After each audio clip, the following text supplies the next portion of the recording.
"What time is my own son's funeral?" I asked, believing there was no crueler question a mother could ever have to ask. I was wrong.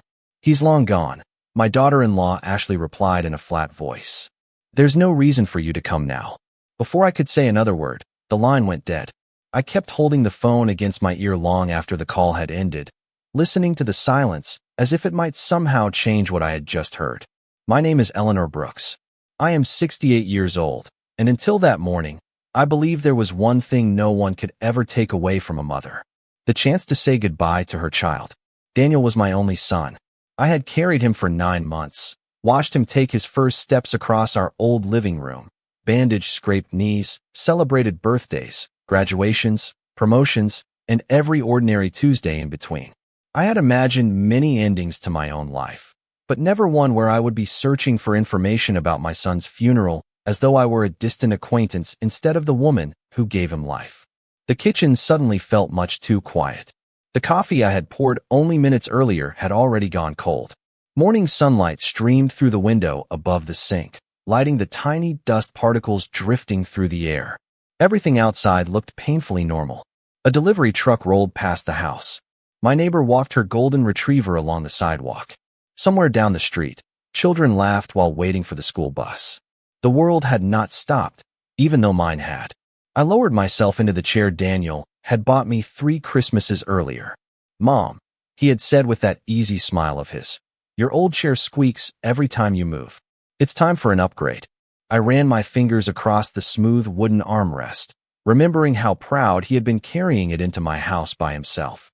I closed my eyes and tried to make sense of Ashley's words. "He's long gone." Did she mean the funeral had already happened? Had I somehow missed it? That couldn't be possible. Only 4 days earlier, the hospital had called to tell me Daniel had passed away after unexpected medical complications. They promised someone from the family would contact me once arrangements had been finalized. I waited. I kept my phone beside me every hour of every day. I even charged it overnight because I was terrified of missing the call. But no one ever called. I reached for the small framed photograph sitting beside the window. Daniel was 32 in that picture, standing beside Lake Michigan with the wind blowing through his dark hair. He looked happy, genuinely happy, before everything changed. Before Ashley slowly became the voice that answered every phone call, scheduled every visit, and somehow always had a reason why Daniel was too busy to stop by. I used to tell myself that marriages naturally changed family routines. Young couples needed space.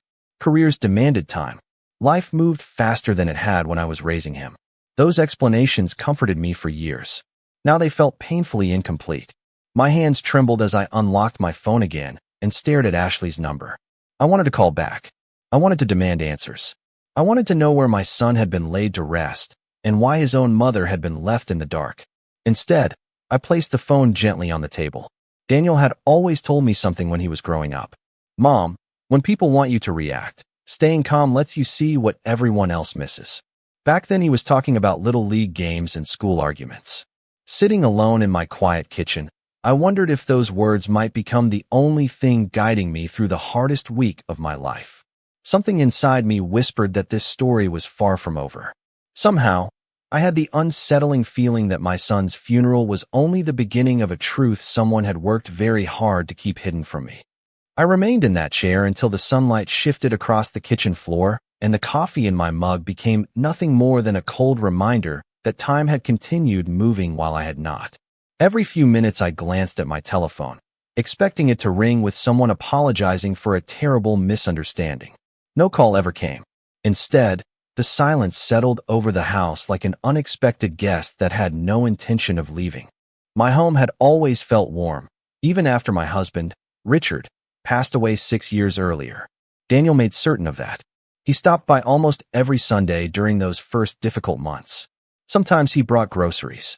Sometimes he fixed a loose cabinet door or changed the batteries in my smoke detectors, even when they still worked.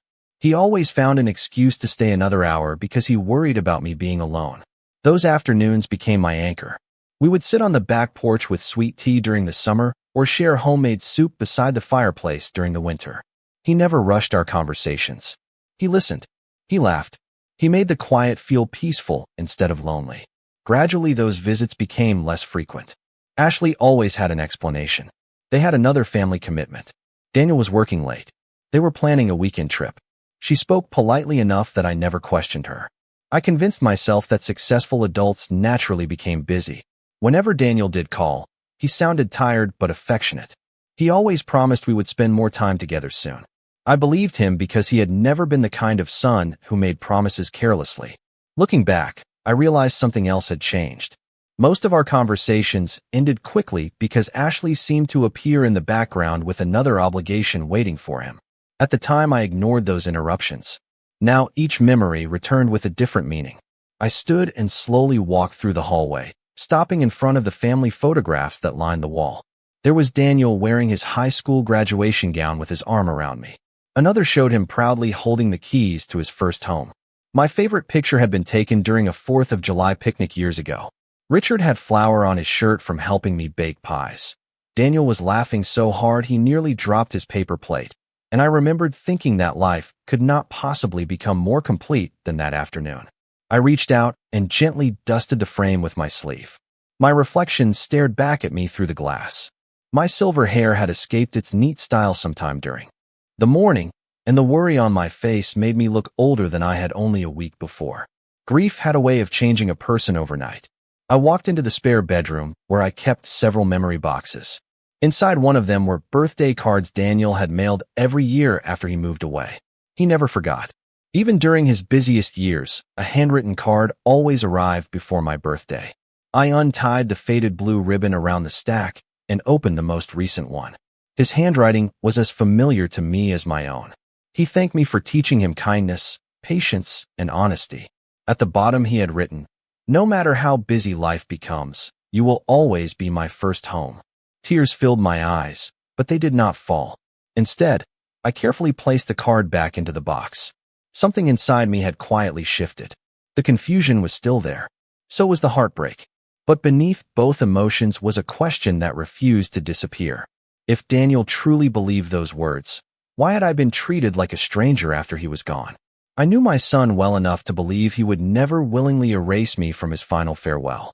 Someone had made decisions on my behalf without my knowledge, and every hour that passed made that possibility feel less like grief speaking and more like the beginning of an uncomfortable truth. For the first time since the hospital called, I stopped waiting for someone else to explain what had happened. I realized that if I wanted answers, I would have to find them myself. The next morning I woke before sunrise, although I could not remember falling asleep. My house was unusually still, the kind of stillness that made every sound seem louder than it really was. The old clock in the hallway ticked with perfect rhythm. The furnace hummed softly beneath the floor.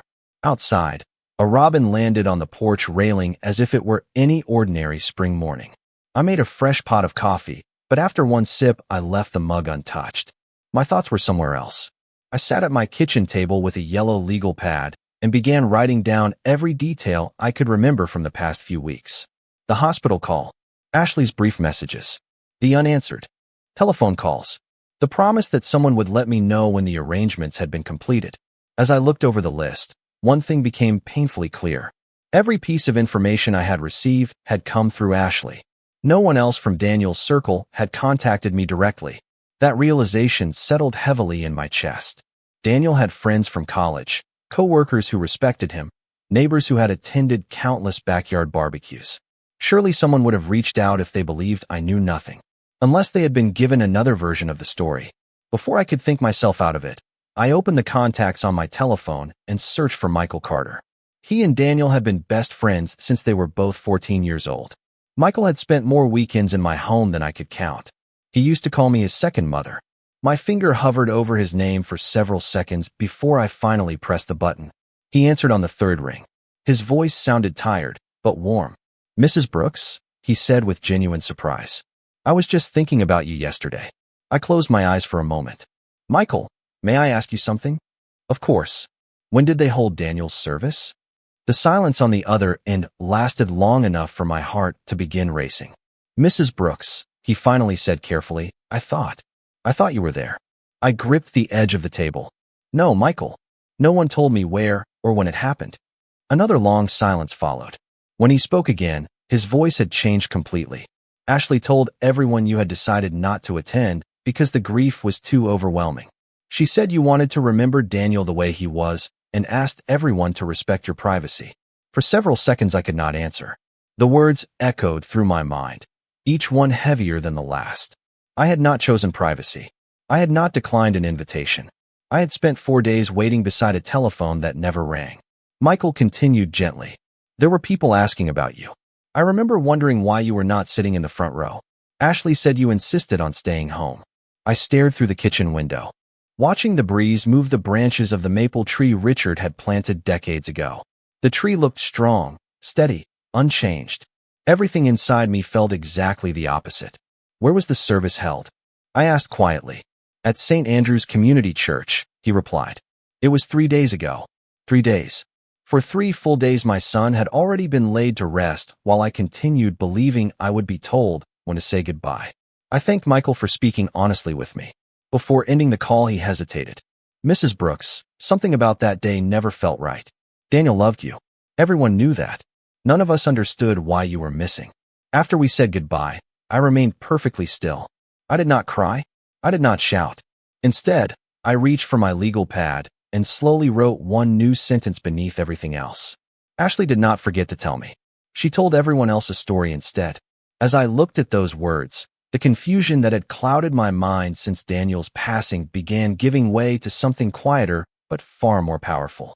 Someone had carefully shaped the truth before I ever had the chance to speak, and if that had happened once, I could no longer assume it was the only secret waiting to be uncovered. After I ended my call with Michael, I carried the legal pad into the living room and placed it beside an old cedar chest that had belonged to Richard. I had not opened it in years. Inside were photo albums, holiday cards, school drawings Daniel had made as a little boy, and dozens of small pieces of a life that once felt wonderfully ordinary. I lifted the first album onto my lap and slowly turned the pages. There was Daniel at 5 years old with chocolate cake covering half his face on his birthday. Another picture showed him proudly holding a fishing pole beside his father during a summer trip to northern Wisconsin. Then came his college graduation, his first apartment, and finally the afternoon he introduced Ashley to us. I remembered how nervous he had been driving them to our house. He had called twice that morning asking whether dinner was still at 5 o'clock, as though I had ever forgotten a family meal. Ashley arrived carrying a homemade apple pie and a warm smile. She complimented my garden, helped clear the dishes after dinner, and thanked me several times for making her feel welcome. I remember telling Richard later that evening how lucky Daniel seemed to have found someone so thoughtful. Richard smiled and squeezed my hand, saying that kindness always revealed itself over time. I often think about those words now because the opposite can be just as true. Sometimes it is not kindness that slowly reveals itself. Sometimes it is something else entirely. At first, the changes were so small that they hardly seemed worth noticing. Ashley preferred hosting Thanksgiving at their house because her dining room was larger. Christmas morning became Christmas afternoon because they wanted to start new traditions. Sunday lunches slowly disappeared because weekends had become too busy. None of those things felt unreasonable by themselves. Families grow. Schedules change. Young couples deserve the chance to build traditions of their own. I never argued. I never wanted Daniel to feel caught between his wife and his mother. Then the little moments became easier to recognize. When I called, Ashley often answered Daniel's telephone and promised he would return my call later. Sometimes he did. Sometimes several days passed before I heard his voice. Birthday dinners became shorter because another commitment always seemed to appear. When I offered to babysit after Lily was born, Ashley thanked me politely, but explained that her own mother had already volunteered. I told myself not to take it personally. Grandparents shared time. That was perfectly normal. Yet somehow I always seemed to receive the smallest share. Richard noticed the pattern before I did. About a year before his own passing, he quietly asked whether I thought Daniel seemed more distant lately. I immediately defended our son. I blamed work responsibilities, long commutes, and the endless demands of raising a young family. Richard nodded, but his expression remained thoughtful. He simply said, "Distance rarely happens all at once, Eleanor. It usually arrives 1 inch at a time." I did not fully understand what he meant then. Sitting alone, with those photographs spread across my coffee table, I finally did. None of the memories by themselves proved anything. They were ordinary moments that could easily be explained away. But when I placed them side by side, They formed a quiet pattern that stretched across years instead of months. Every missed invitation, every shortened visit, every conversation interrupted just a little too soon, every decision that somehow left me standing on the outside looking in. I realized something else that made my heart ache. Daniel had never spoken harshly to me. He never told me I was unwanted. He never stopped saying that he loved me before hanging up the telephone. The wall between us had not been built with loud arguments. It had been built with gentle excuses, careful timing, and small choices that seemed harmless until they became permanent. I closed the final album and rested both hands on its worn cover. For years I had blamed myself for expecting too much, calling too often, or struggling to accept that my son had his own family. Now I wondered whether I had been apologizing for a loneliness that someone else had quietly arranged. That thought stayed with me as the afternoon light faded through the windows, and for the first time since Daniel's passing, I became certain that the answers I was searching for had begun long before the day I was left out of saying goodbye. The following morning my telephone rang just after 9 o'clock. The unfamiliar number almost convinced me to let it go to voicemail, but something urged me to answer. "Mrs. Eleanor Brooks?" a calm voice asked. "This is Thomas Bennett." I was Daniel's attorney. I sat up a little straighter without realizing it. Daniel had mentioned Thomas once or twice over the years, always describing him as someone he trusted completely.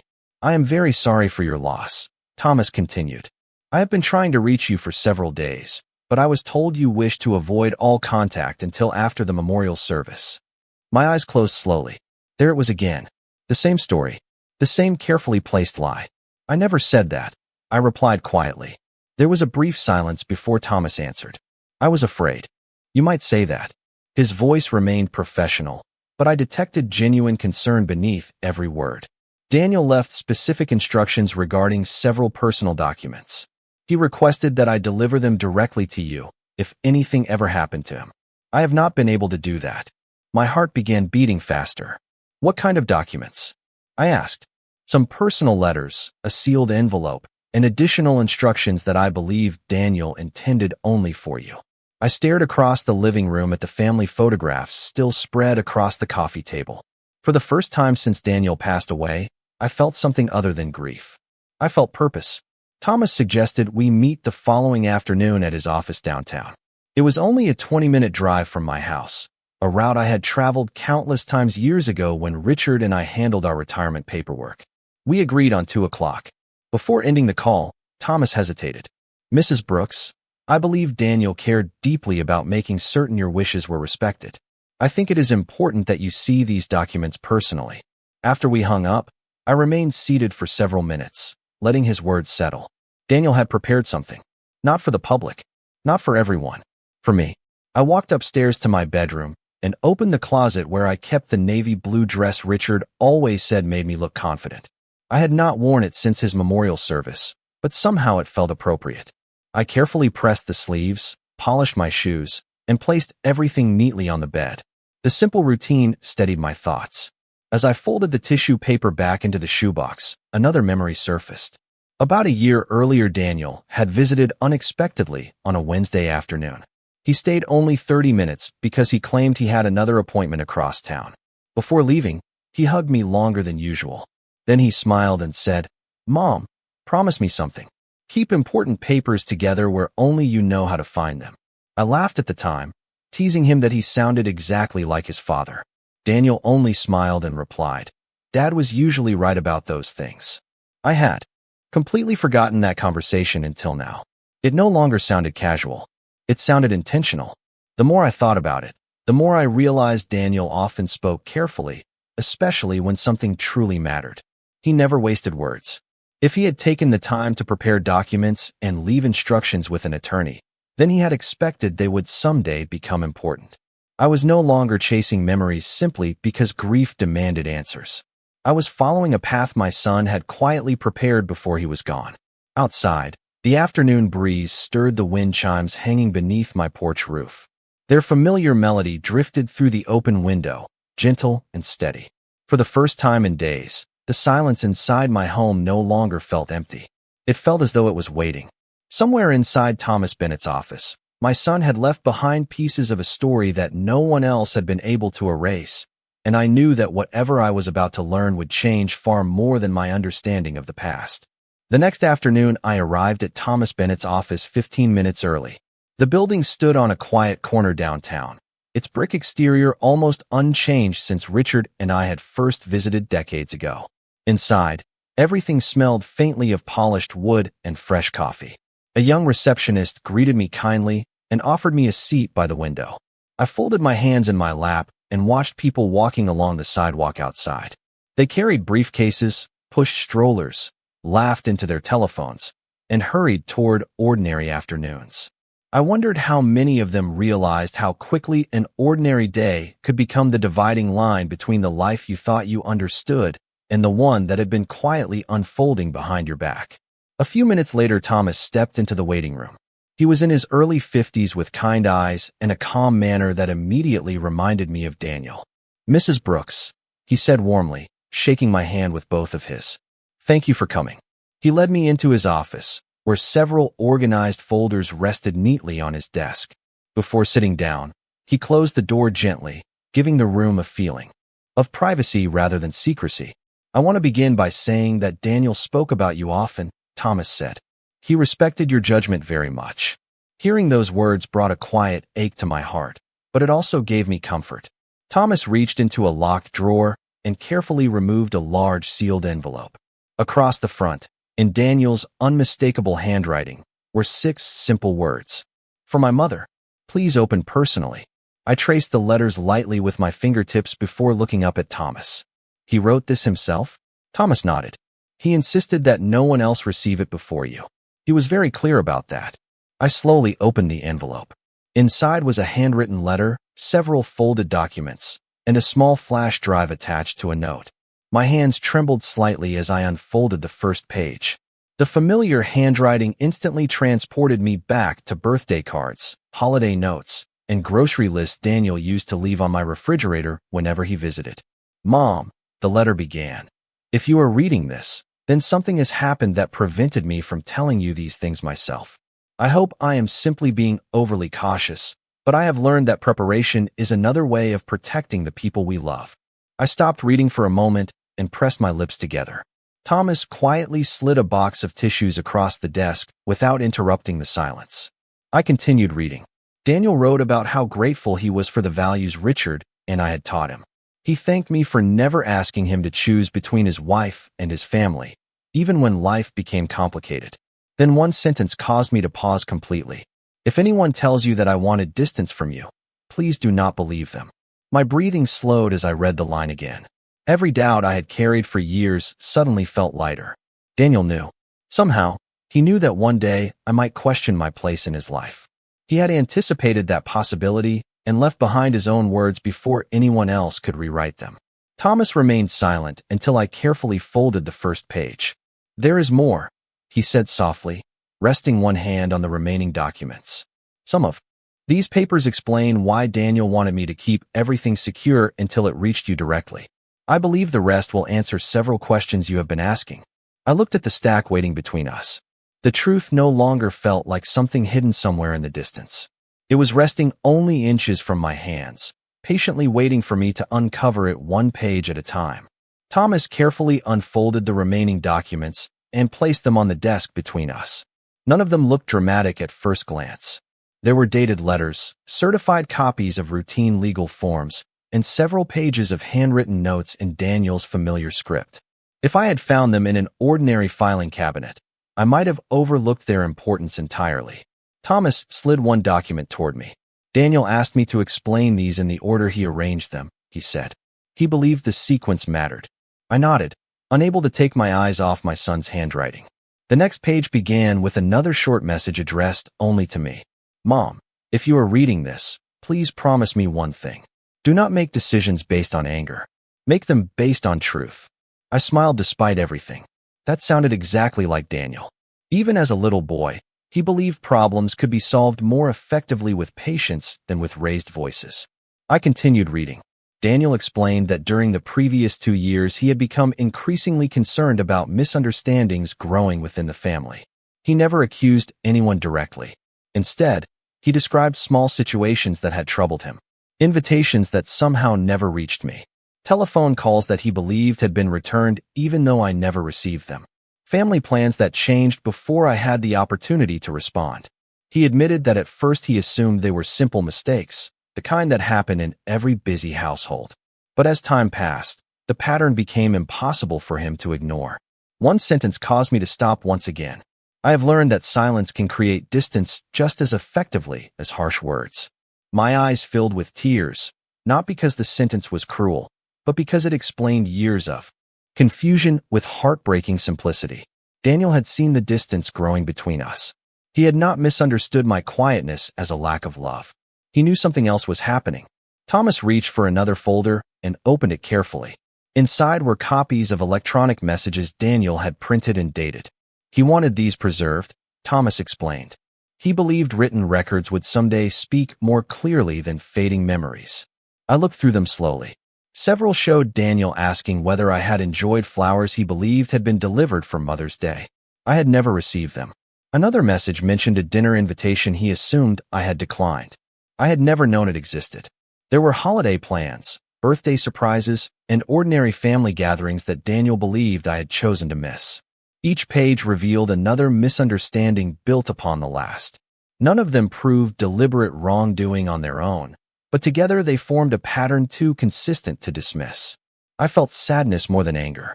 So many precious moments had quietly disappeared because of conversations that never reached me or answers I never had the chance to give.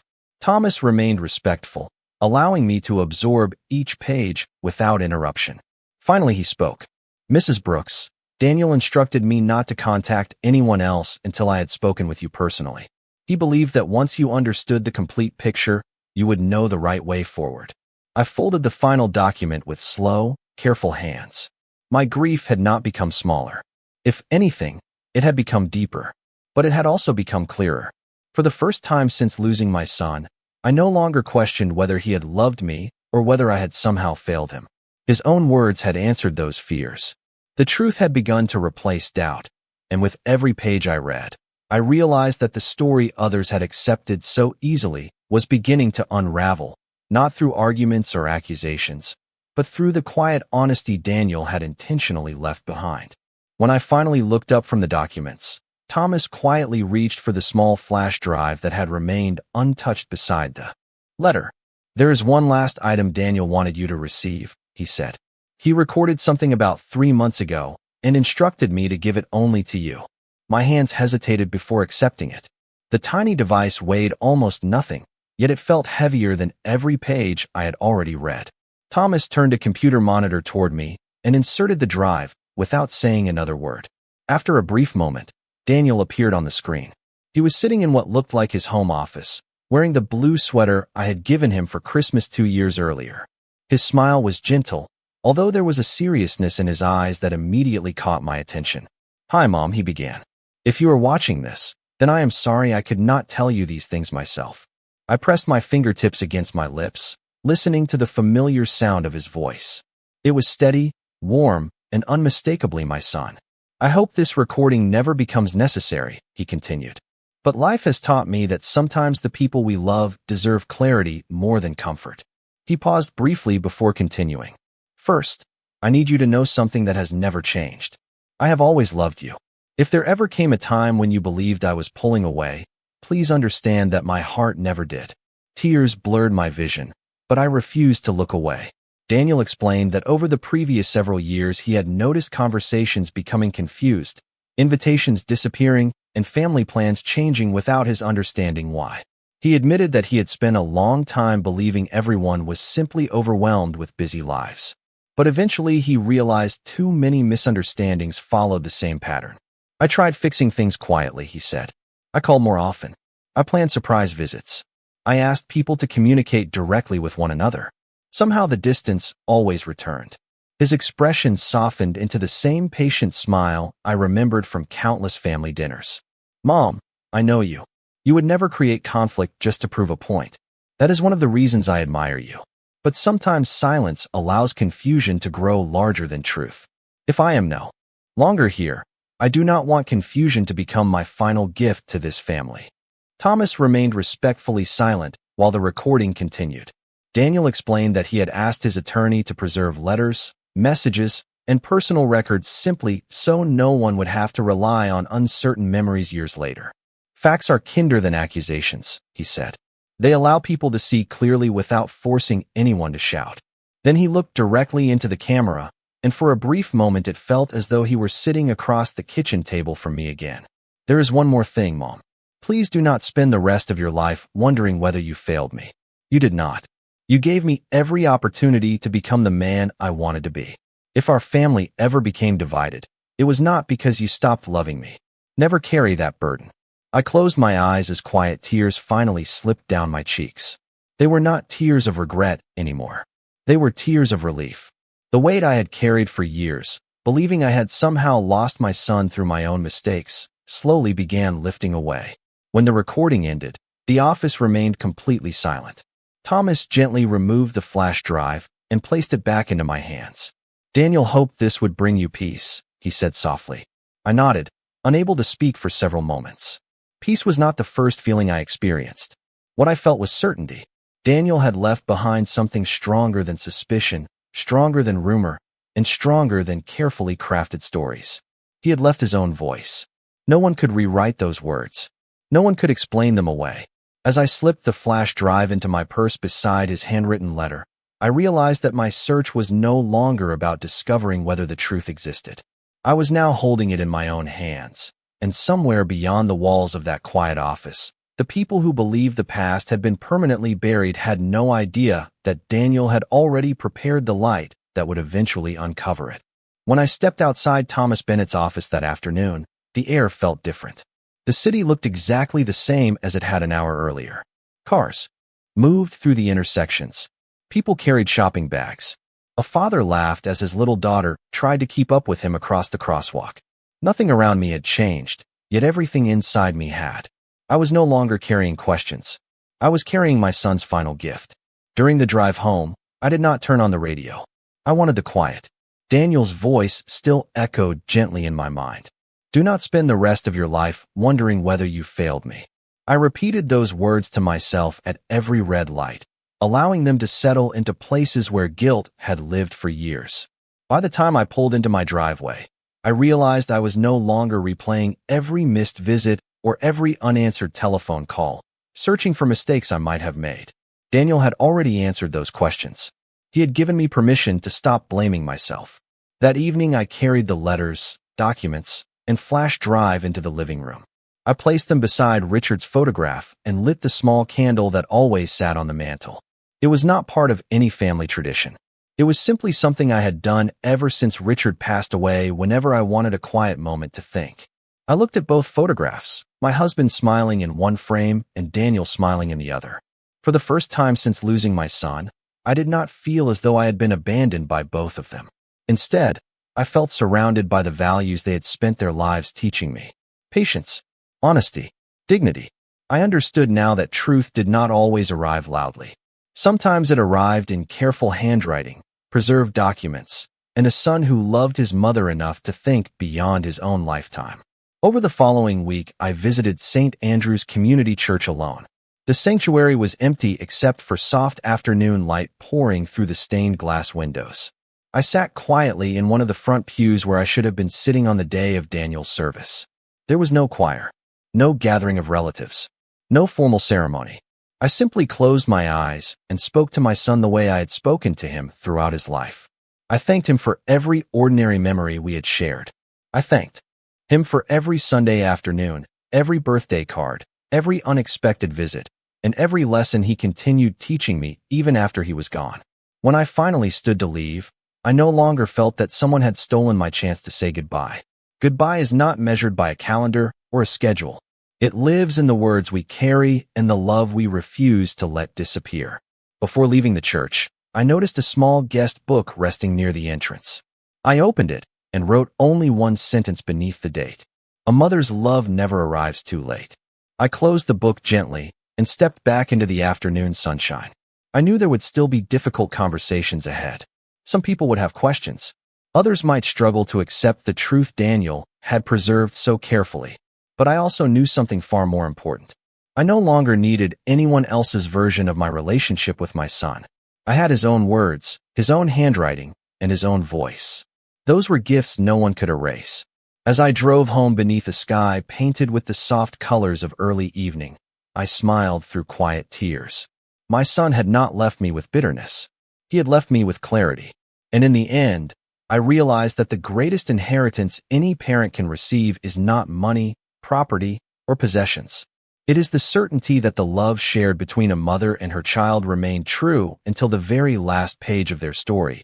And that kind of truth has a way of outliving every misunderstanding, every silence, and every attempt to rewrite it.